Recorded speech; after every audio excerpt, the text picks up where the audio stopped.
À 6h46, Europe 1 vous répond, Thomas Soto. Des incidents à répétition suite à un banal match de foot de Bastia à Reims. Des étudiants en grève hier et avant-hier à Corté, où ça a encore un peu chauffé hier soir. Ça se crispe sérieusement entre l'île et le continent. Bonjour Hélène Constanti. Bonjour. Vous êtes journaliste notamment pour Mediapart, vous connaissez la Corse par cœur. Bon, déjà rassurez-nous, c'est pas la guerre là-bas quand même. Non, c'est pas la guerre, mais les jeunes ont le sang chaud en Corse, et surtout lorsqu'il s'agit de leur club de foot. Vous parliez d'un banal match, c'est pas un banal club, le club de foot de Bastia. C'est ça vraiment le point de départ de tous les problèmes, c'est le club de foot ou c'est le prétexte? Alors il y a les deux choses. Ce club a une très forte charge symbolique en Corse. D'abord, il faut le rappeler, il a été contrôlé pendant des années par le Front de Libération Nationale Corse, c'est-à-dire c'était un repère d'indépendantistes. La branche armée, indépendantiste, mais armé, violent, clandestin. Il pratiquait le racket à grande échelle. Je raconte dans mon livre Razzia sur la Corse que Nouvelle Frontière, le voyagiste, je ne sais pas si ça vous dit quelque chose, avait été racketé à hauteur de 6 millions d'euros quand même pendant des années pour être sponsor contre son gré de ce club de foot. Donc, pas le choix. C'est pas un banal club de football. Mais est-ce qu'aujourd'hui la situation est assainie dans ce club? Alors la situation est totalement différente, puisque le Front de Libération Nationale Corse a déposé les armes, le mouvement clandestin et violent a disparu. Il faut quand même noter qu'il n'y a plus d'attentats en Corse, il n'y a plus d'assassinats politiques. Les nationalistes sont reconvertis dans la voie démocratique et ils ont été élus par les urnes au mois de décembre. Il y en a deux, Jean-Guy Talamoni qui est président de l'Assemblée de Corse et Gilles Simeoni, président du Conseil exécutif de Corse. Exactement, voilà. C'est une région dans laquelle il y a deux têtes. Il n'y a pas un président de région qui cumule toutes les fonctions. Il y a un président de l'Assemblée, Jean-Guy Talamoni, qui s'est fait remarquer pour avoir prononcé un discours en langue corse lors de l'installation de l'Assemblée. C'est l'homme qui dit que la France est un pays ami. Voilà. En même temps, il a le ministère de la parole, Jean-Guy Talamoni. Ce n'est pas lui qui a les commandes, ce n'est pas lui qui a le pouvoir. Le pouvoir est entre les mains de Gilles Simeoni, qui fait partie d'une tendance nationaliste différente. Il est plus autonomiste que nationaliste. Il n'a jamais été pour la violence et c'est lui qui a le pouvoir en Corse. Et en même temps, c'est lui qui, depuis quelques jours, remet en cause la version officielle de la justice. On revient aux incidents après le match entre Bastia et Reims. C'est pas l'affaire du siècle. Il y a 8 supporters de Bastia qui seront jugés, la plupart le 22 mars. Mais lui, il dit la version officielle de la justice ne correspond pas forcément à la réalité. Est-ce qu'il souffle sur les braises et si oui, pourquoi? Alors, moi je ne connais pas bien sûr, ni lui ni moi ne connaissons les détails de l'accident dont a été victime ce jeune homme qui a quand même perdu un œil lors des affrontements. Alors en Corse, il ne connaît pas les détails et vous non plus, mais lui il s'en sert. Non, quand même, mais évidemment. ça réveille, si vous voulez, une situation très conflictuelle entre ce club de foot et aussi les autorités nationales du football. C'est un club qui est très particulier parce que c'est un tout petit club.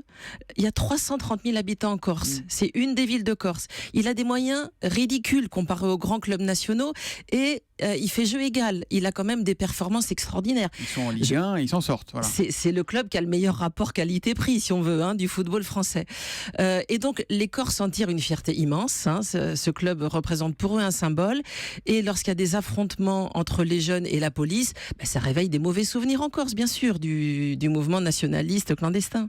Mais les indépendantistes ou les autonomistes, ils sont majoritaires sur l'île actuellement? Alors, ils ont la majorité dans le sens où 35% d'entre eux ont voté pour le tandem constitué de Simeoni et Talamoni. Donc c'est eux qui ont le pouvoir en Corse. Clairement. Alors ils sont le mouvement politique de loin le plus important. Ils ont balayé quand même la droite et la gauche traditionnelle. Ils représentent, pour moi, alors c'est dommage qu'on fasse dans l'esprit de certains un amalgame entre ce qui se passe en ce moment, l'agitation, la violence, et ces nouveaux représentants élus qui sont pour la voie démocratique, qui sont pour le dialogue, qui sont pour la paix.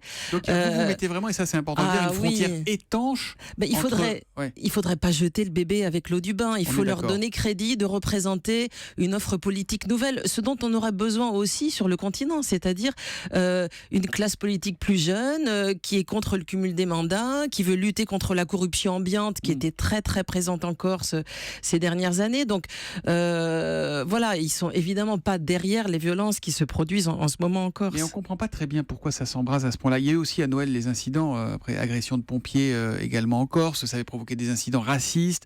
On a l'impression que la moindre étincelle allume un incendie en ce moment. Alors, vous savez, qu'est-ce que ça dit de la société corse? Alors, ça dit que lorsqu'il y a des jeunes qui sont victimes de violences policières partout en France, ça suscite des émeutes. Lorsqu'il y a eu des accidents dans les banlieues parisiennes, ça a mis le feu aussi. En l'occurrence, c'était des pompiers qui avaient été agressés à Noël. C'était pas des jeunes victimes de violences policières. Alors, ça révèle aussi, bien sûr, le fait qu'il y a en Corse une frange de jeunes qui sont violents, qui sont intolérants, qui sont racistes. Bien sûr, on ne peut pas le nier. C'est pas un cliché, ça. Il y a un vrai problème de racisme en Corse. On n'aime pas les Maghrébins. En Corse, c'est ailleurs. Ouais, mais là, on parle de la Corse. Donc, en l'occurrence, c'est là que ça se cristallise. Est-ce que les Corses se sentent pas aussi un peu mal aimés? Bien sûr, c'est aussi cette histoire met en lumière cette profonde incompréhension et ce sentiment d'injustice.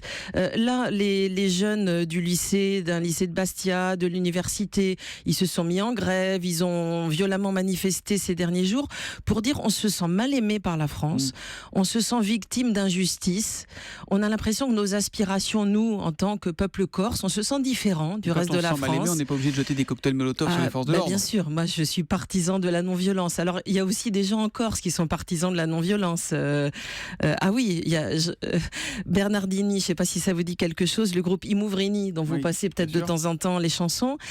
Donc, c'est non seulement un chanteur, un compositeur, mais il a aussi lancé un mouvement non-violent en Corse qui a pris beaucoup d'importance. Il a formé des milliers de gens à la non-violence. Mais on entend aussi des militants qui redisent des choses insupportables sur le préfet Rignac, notamment, qui a été assassiné lâchement, etc.